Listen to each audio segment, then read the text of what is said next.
what to watch out for. If customs triggers an exam and they find something, you're looking at more exams down the road. You know, we've had an importer that we had done things for 20 years. They had done everything the exact same, and then customs decided to examine a container and found something wrong.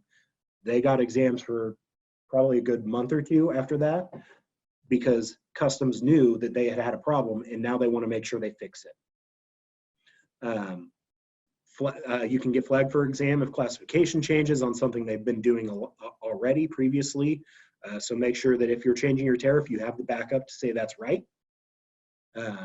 New or different items being imported from the same shipper, customs takes a look at that. If you're switching ports, we call that port shopping, especially if you've mainly done one port previously. Have a good reason, because customs is going to take a look if you're switching ports.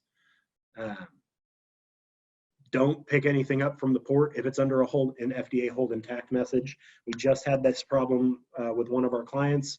Trucker picked it up and tried to deliver it. We got an FDA hold intact message. They missed the fact that we had done that, and that shipment moved all the way to Kansas City from, I think, Norfolk, and had to go all the way back because FDA wanted to take a look, and that's real expensive.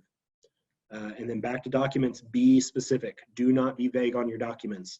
If you have an air filter that's specifically for tractors, say air filter for tractor. Don't just say filter, because customs is not going to accept that. Okay.